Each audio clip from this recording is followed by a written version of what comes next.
les bendiga, qué gusto saludarlos. Les saludamos desde Sociedad Bíblica de Guatemala. Mi nombre es Gabriel Say y para mí es un gran gusto darles la bienvenida a este proyecto que se llama Contextos Podcast. Este es un podcast donde vamos a estar hablando de la palabra de Dios, vamos a crecer, vamos a comparar, incluso como lo dice nuestro nombre, vamos a hablar de los contextos donde se escribieron los textos para no tener pretextos, ¿verdad? Estamos aprendiendo muchísimo a través de la palabra y creemos que este es un espacio donde ustedes y nosotros podemos comunicarnos, escribirnos y crecer en la palabra de Dios. Hoy tenemos un invitado de honor, de lujo, el doctor Fausto Liriano. Fausto, es un honor, un privilegio tenerte con nosotros. Fausto Gracias. Ya es de la casa, pero queremos que te introduzcas, que les cuentes a los que nos están viendo a qué te dedicas, qué haces en la misión bíblica. Bienvenido, Fausto. Muchas gracias, el honor es mío. Fausto Liriano, como acaba de decir Gabriel. Yo soy consultor de traducción bíblica, acompaño a los equipos de traducción básicamente en su proceso exegético y también en cuidar aspectos de traductología mientras hacen traducción del texto. O sea que hay bastante trabajo. Hay bastante trabajo. Bueno, ese es Fausto Liriano, damas y caballeros, pero queremos conocerte un poquito más. Danos 3 datos de quién es Fausto Liriano. Puedes involucrar gustos, comida favorita. ¿Quién es Fausto? Bueno, soy dominicano. Un dominicano raro porque no me gusta el béisbol y generalmente el dominicano tiene que gustarle el Es como por el default. béisbol. Exactamente. Entonces eso es como un punto, digamos que curioso. Estoy casado con Noelia, tenemos 2 hijos y me encanta el cheesecake. Ah, súper, a nosotros también. Es una idea bíblica muy profunda. Igual que el café. Exactamente. Muy bien, Fausto. Buenísimo. Casi que eres patrimonio cultural de Guatemala también, porque vienes muy seguido. Cuéntanos cuál es tu comida favorita de Guatemala y de República Dominicana. Ok, mi comida favorita de República Dominicana es el moro con chuleta y tostones. ¿Qué es el moro con chuleta? El moro es el arroz cocinado con los frijoles, nosotros le llamamos habichuela, juntos. Las chuletas es chuleta de cerdo ahumada, frita, y los tostones es plátano verde. Ya estamos ustedes le dirían antojando. plátano macho. Se fríe, se aplasta y vuelve y se... Tostones. Y se fríe, tostones. Buenísimo. Se llama también.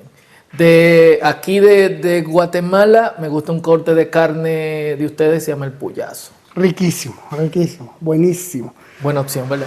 Bueno, pues ese es Fausto Liriano y la verdad estoy muy contento porque con él podemos hablar mucho acerca de traducciones bíblicas, cómo está la Biblia en las culturas latinoamericanas.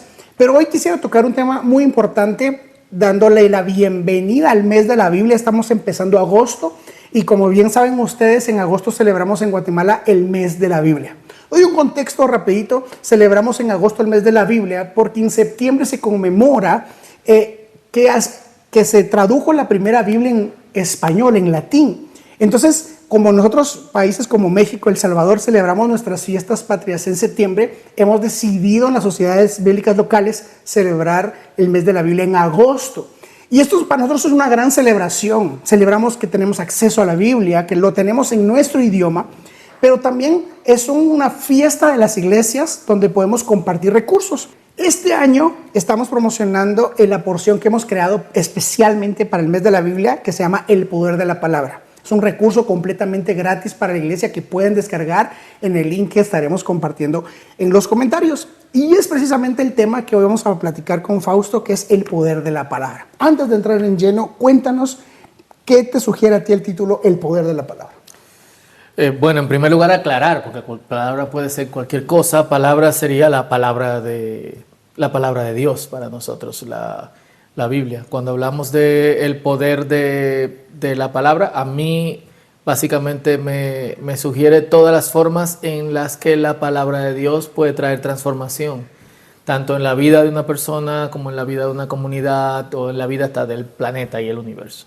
Muchas gracias. Y precisamente es eso. Creo que cuando nos referimos al poder de la palabra, como tú dices, es al poder de la palabra de Dios. Nosotros creemos en Sociedad Bíblica de Guatemala y en Sociedades Bíblicas Unidas que la Biblia es la palabra de Dios. Y precisamente tiene poder.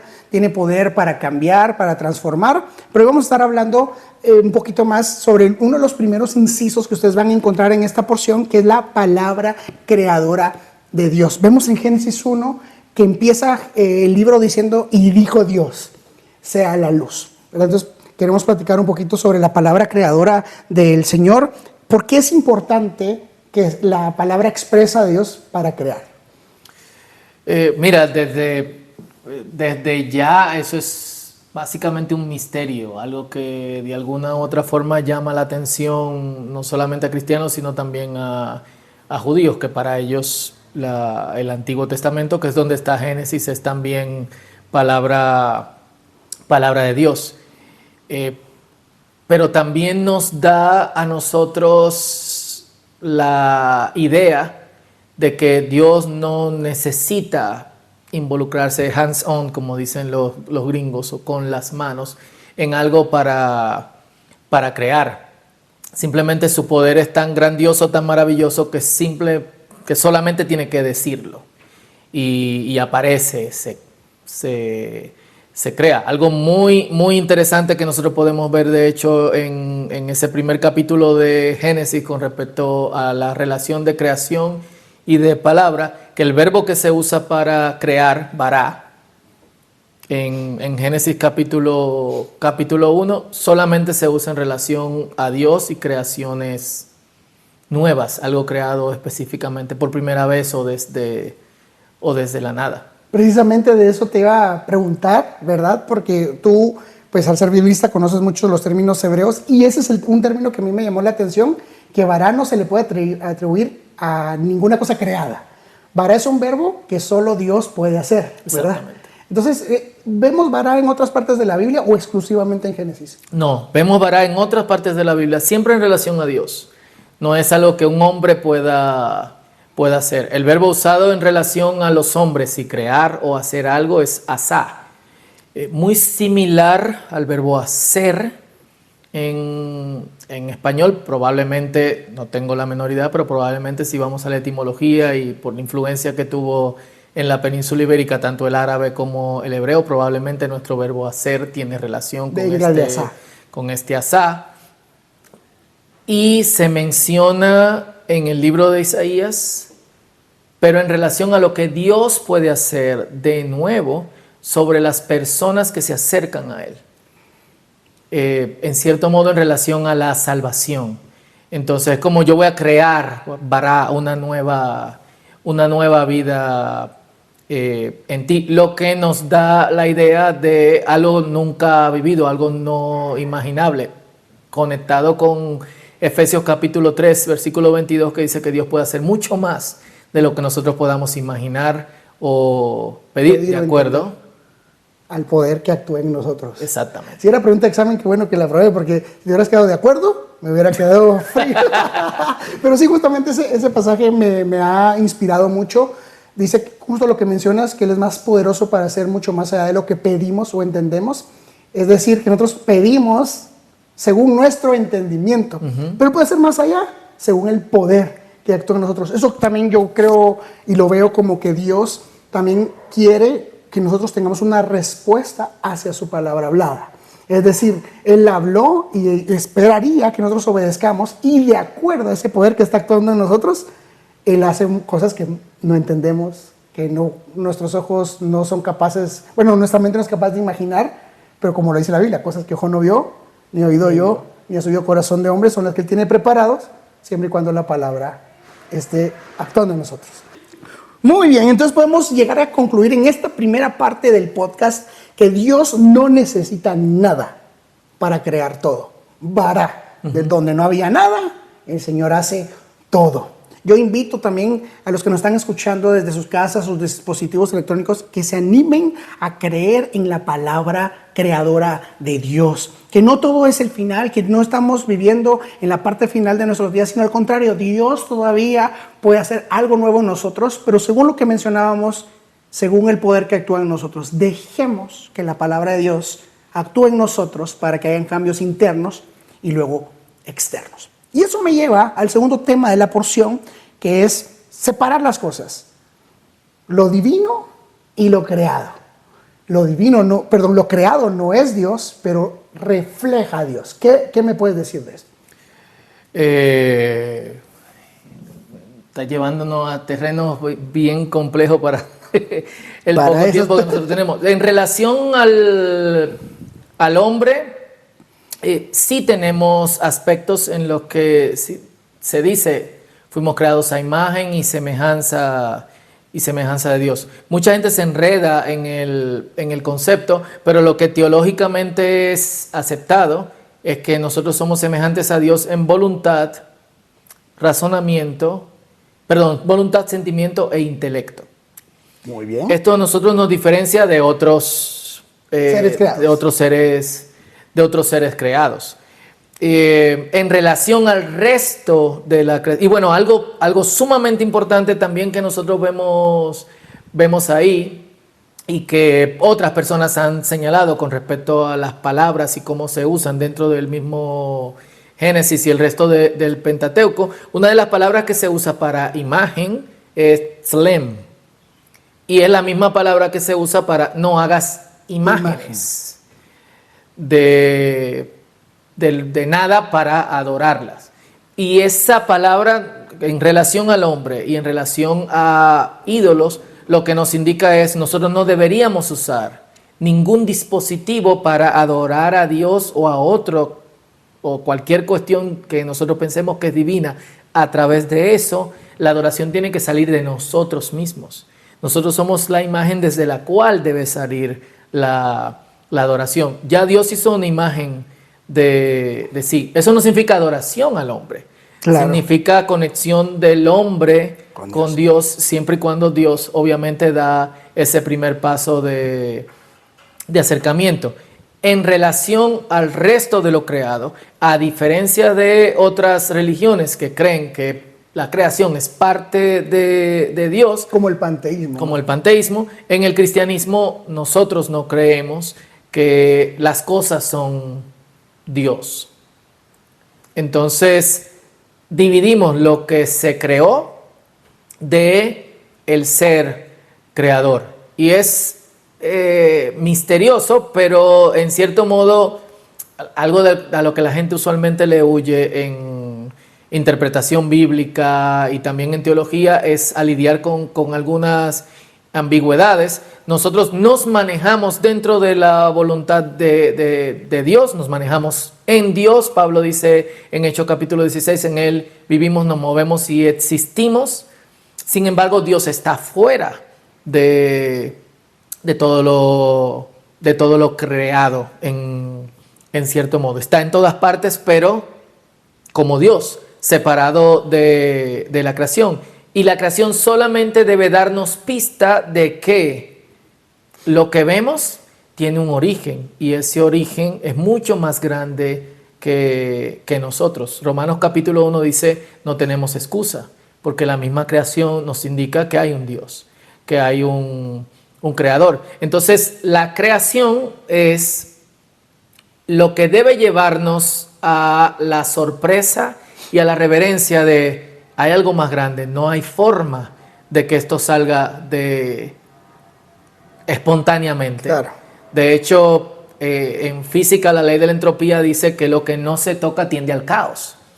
Entonces, del caos no podemos tender, obviamente, al orden. Cuando un físico te dice que del caos pasamos al orden, se está contradiciendo. Obviamente hay diferentes puntos de vista en cuanto a la física. Si sale de nada o de energía, esa energía de Dios, a la materia, a lo creado. Algo que yo a veces señalo es esta fórmula de Albert Einstein de E es igual a mc al cuadrado, que en ciencia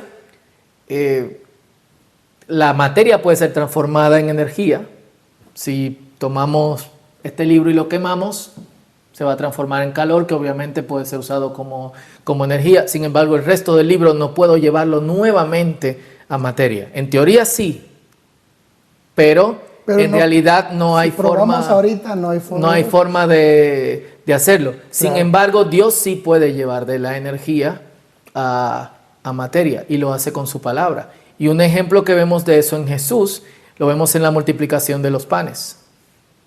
Con solo unos cuantos panes y peces alimentó a miles de personas. De la energía llevó obviamente A lo palpable, a lo palpable, a lo físico. Entonces la creación debe señalarnos hay algo más grande. A la sorpresa, a la reverencia a ese algo más grande. Probablemente empecemos con un ¿qué es ese algo más grande? Es el inicio de la búsqueda de Dios. Y fíjate que con todo esto que me mencionas, vienen a mi mente dos ideas. Voy con la primera. Muchas veces hemos confundido precisamente la creación con Dios. Y entonces hoy vemos corrientes que manifiestan al universo, manifiestan a la vida. Y entonces, con todo lo contrario, ¿verdad? En vez de expresar que Dios es el causante, están diciendo que la causa sigue causando. Entonces, con este tema de manifestar al universo, con este tema de pedirle a la energía misma, creo que la conclusión sería: el universo no es Dios. No. Pero revela a Dios. Exactamente. Esa sería la conclusión, de que el universo en sí habla del poder de Dios, pero no tiene la función de Dios. O sea que nosotros seguimos pidiéndole a Dios como Jesús lo hacía. Exactamente. Y de hecho, con el ejemplo que dice, él ora primero, le habla al Padre, y después de la oración verbal, que creo que lo estamos perdiendo, que es lo segundo que te iba a decir, creo que nosotros también tenemos que hablarlo. Voy a hacer un breve paréntesis para que animemos y tú nos digas tu punto de vista de volver a la oración verbal. Siento que a veces, obviamente, Dios conoce nuestros pensamientos, pero nos acomodamos a esta oración. Amén. Entonces yo creo que volver a la oración verbal es expresarle a Dios mi necesidad y hacer esto que Jesús hizo: pedirle al Padre que lo invisible se vuelva visible, que haya multiplicación. ¿Qué nos puedes decir tú esto de la expresión verbal? Obviamente que lo invisible se haga visible solamente depende de Dios, no depende de nosotros, tampoco depende de nuestras palabras. Y yo lo llevo más allá, no solamente en la oración, sino también en nuestra lectura de las Escrituras. Hay ventajas que nosotros ganamos cuando lo que leemos no solamente lo internalizamos usando la mente, sino que también lo hablamos. Porque estamos usando varios sentidos al mismo tiempo. Estoy viendo, estoy obviamente procesando en mi mente, eso es parte de la lectura, pero también lo estoy diciendo y lo estoy escuchando. Eso, más que tener poder sobre lo que puede pasar, tiene una influencia en mí mismo. Josué 1:8. Exactamente. Nunca se aparte de tu boca este libro de la ley, sino que de noche meditarás en él. Están los dos procesos. Exactamente. El proceso cognitivo y el proceso verbal. El proceso verbal. Entonces, hay algo que yo gano cuando al mismo tiempo leo las Escrituras y lo escucho, o cuando invito a otros a que también escuchen las escrituras conmigo. Y pasa también con la oración. Obviamente, teniendo cuidado de creer que mis palabras tienen poder, pero me ayuda a estar concentrado. Me ayuda también a tener una perspectiva de lo que yo estoy diciendo y tener cuidado. También respeto y a la santidad de las palabras. Y quiero ir ahí en un ratito. Y también me ayuda a mí mismo a procesar las formas en las que yo estoy orando y en las que estoy dirigiéndome a Dios. Si bien hay que tener cuidado con decir las palabras tienen poder, que obviamente el poder está en Dios, sí yo creo que nosotros tenemos que tener respeto por las palabras, por cómo nosotros nos comunicamos y por lo que nosotros decimos. Esto de cuida bien tus pensamientos, se va a convertir en tus palabras, va mucho más allá. Cuida bien tus palabras porque se convertirán en tus acciones. Nosotros solamente decimos lo que en cierto modo creemos, aunque sea mentira. De la abundancia del corazón habla la boca. Entonces, creo que, y esto es sumamente importante con respecto a nuestras propias palabras, tenemos que volver a respetar, a tener ese sentido de santidad por las palabras, por lo que decimos y por lo que hablamos, que es a donde nos lleva la Escritura constantemente. No, Efesios capítulo 4, versículo 29, ninguna palabra corrompida salga de su boca, sino la que sea necesaria para la gloria de Dios. Entonces yo tengo que tener cuidado de lo que yo digo. Y siento que se ha perdido mucho ese respeto y esa concepción de la santidad de las palabras en nuestro día. Totalmente, Fausto, y por eso regresamos al tema principal, el poder de la palabra, pero como lo mencionamos, tiene poder la palabra de Dios. Entonces, qué mejor si podemos estar, que nuestra diaria confesión, que nuestro diario de hablar sea influenciado completamente por la palabra de Dios. Justo lo que acabas de mencionar, ninguna palabra corrompida, y también otros versículos que nos instan a que repitamos la palabra de Dios, ¿verdad? Quisiera hacer una pausa. A estas alturas, yo quisiera creer que nuestro tema está siendo entendido. Si no, comenten, no sé, hay dudas, escríbanos, estamos para resolver dudas, para inventarnos respuestas. Estamos para compartir, hacer diálogo. Pero también entiendo que estos temas, usted me dice que los encuentra muy interesantes, pero ¿qué pasa con sus hijos? Hemos creado un material que se llama El Poder de la Palabra para niños, el cual tiene actividades, un lenguaje más aterrizado y tiene muchas herramientas y actividades para que lo puedan compartir en casa con los pequeños. ¿Qué tienen que hacer? Nada más llenar un pequeño formulario que van a encontrar en los comentarios, y el material es completamente gratis. Y yo les animo a que puedan descargarlo, a que puedan compartirlo en sus iglesias y que puedan celebrar el mes de la Biblia. Es más, quisiera invitarlos a que nos manden videos, hashtags con el mes de la Biblia, y queremos ver cómo celebran el mes de la Biblia en sus casas y en sus congregaciones. Fausto, esta plática está muy interesante. Quisiera, antes de aterrizar, porque nos queda un poco tiempo, que hablemos del último tema, que es la palabra como promesa, pacto y cumplimiento. La palabra de Dios tiene muchas promesas, lo vamos a ver así. Tiene pactos que se cumplieron en su momento y otros que se están cumpliendo. Cuéntame cuál es tu perspectiva sobre la palabra como promesa, pacto y cumplimiento. Sí, antes de ir a él, Gabriel, algo muy interesante con respecto a lo que hablábamos sobre Dios diciendo y creando, es lo que crea la palabra de Dios en nosotros. Una falta de conexión con la palabra de Dios, entonces nos lleva a nosotros a lo que estábamos hablando anteriormente, al caos. Y ese caos nunca va a tender hacia el orden, al menos de que Dios lo organice. Y Dios en su palabra ha establecido pactos, promesas, que nosotros deberíamos de conocerlas y de estar en contacto continuo con eso. Algo sumamente importante sobre los pactos en la Biblia es que Dios es el que hace pactos. A veces uno ve a personas pactando cosas con Dios y determinando que esos pactos de alguna u otra manera van a significar algo muy importante en sus vidas. Bíblicamente eso es hacer votos. Claro. Muy diferente a pactar. Y en las Escrituras Dios es el iniciador de todo pacto. Muy buen punto.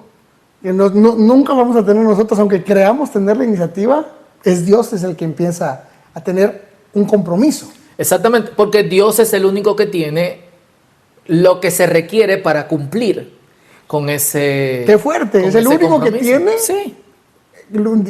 Es el único que tiene lo que se requiere, los recursos necesarios para cumplir ese compromiso. Y por eso él se llama a sí mismo Yo Soy. Eso quiere decir, yo soy el único ser que no depende de absolutamente nada más.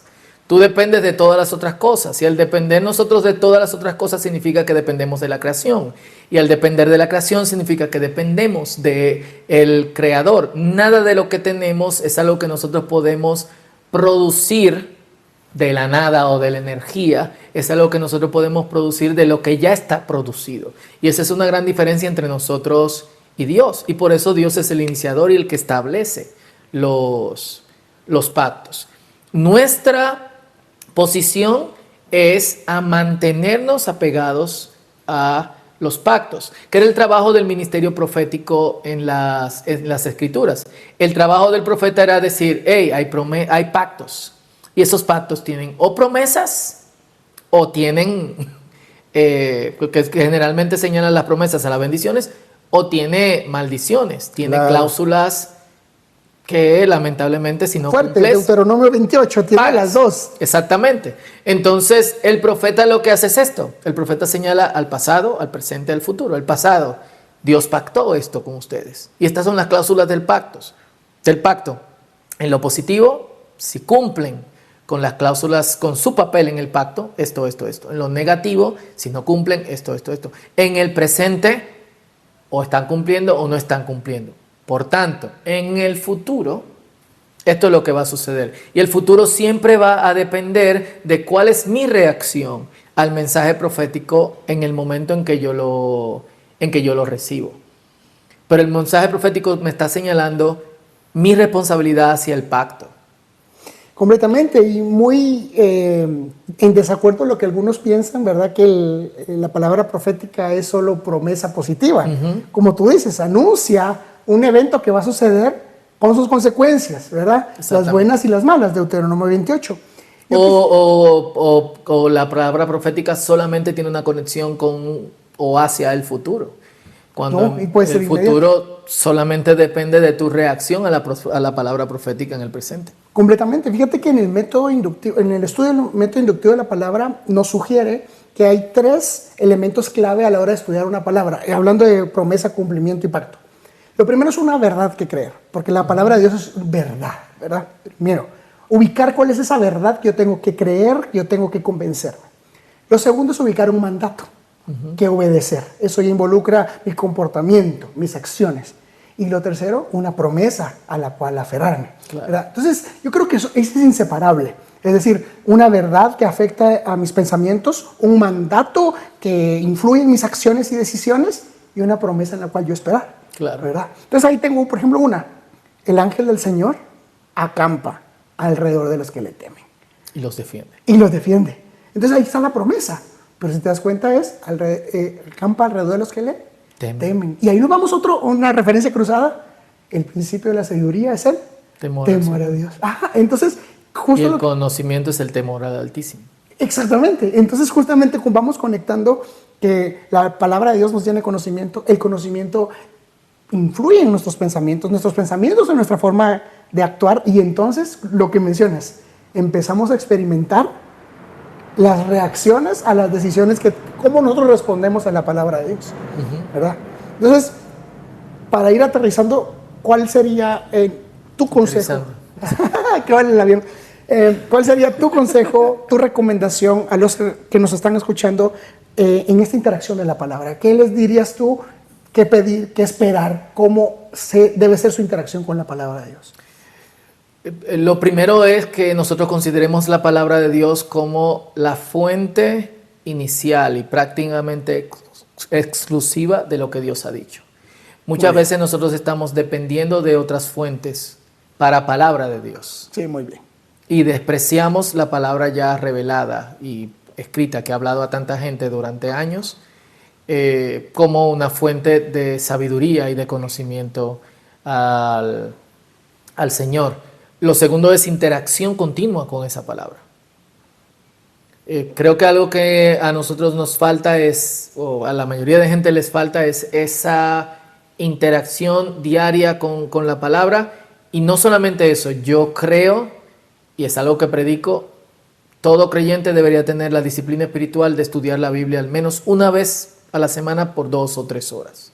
Como disciplina espiritual, involucrarse y luchar con un texto. Tercero, amor, y ese amor es obediencia. Significa que por la fe yo creo lo que Dios dice en su palabra, y como yo amo a Dios, yo obedezco. Eso va a crear en nosotros nuevas cosas y nos vamos a sorprender.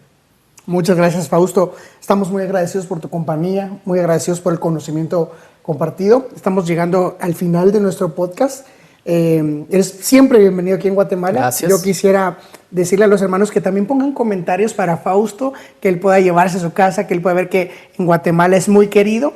Y no quisiera irme sin antes recordarles que hemos creado material especial para ustedes, para celebrar el mes de la Biblia, para estudiar la Biblia, para que podamos conectar con la palabra de Dios. Los pueden descargar en nuestra página web, pero también hay un link que estamos poniendo ahora en los comentarios para que ustedes puedan descargar. También en la descripción del video, si lo están viendo en YouTube, ahí está también el material que pueden descargar. Hay más todavía, hay videos, hay presentaciones, hay prédicas que ustedes pueden descargar para celebrar el mes de la Biblia. Y por favor recuerden, todos somos la misión. Nosotros todos tenemos el llamado de compartir la palabra. Nos vamos despidiendo. Quisiera que Fausto les des unas palabras a nuestro público aquí en Guatemala y que puedas darles también un último consejo antes de retirarnos y despedirte, por favor. No, o sea, prestémosle atención a esto. ¿Cuánto yo estoy interactuando con la palabra? La palabra representa una autoridad para mi vida. He aprendido a profundizar yo mismo en la palabra. Mucha gente le tiene miedo a esto, y yo creo en algo que Jesús nos dejó como parte de sus consejos la última noche antes de ser entregado, y fue: el Espíritu Santo nos guía a toda verdad. No tengamos miedo. Y con eso señalo algo: hay muchísima gente viviendo y ganando likes ahora en tiempos de redes sociales con los misterios o las cosas que hay que descifrar dentro de la palabra de Dios. Una de las cosas que la misma palabra de Dios nos dice, que no está tan lejos que no puedes alcanzarla, no está tan profunda que digamos vamos al mar para poder encontrarla, sino que está ahí en tu corazón, está en tu mente, está en tu boca. Entonces yo creo que si interactuamos correctamente con la palabra de Dios, Dios nos va a hablar y Dios nos va a transformar. Muchas gracias, Fausto. Y para terminar de darle énfasis a estas palabras que nos da Fausto, damos gracias a Dios que tenemos la Biblia en nuestro idioma, en los formatos Amén. Que podemos tenerla accesible, y oramos. Por favor, dediquen un tiempo para orar por Sociedad Bíblica de Guatemala, para que podamos seguir haciendo accesible la palabra de Dios a grupos que no la tienen tan accesible, comunidades en idiomas mayas, personas que la leen solo en braille o en lenguaje de señas. Por favor, oremos para que Sociedad Bíblica pueda seguir impactando muchas vidas. Gracias, Fausto, por estar con nosotros. Gracias. Te apreciamos mucho y esta es tu casa. Gracias. Dios te bendiga. Amén.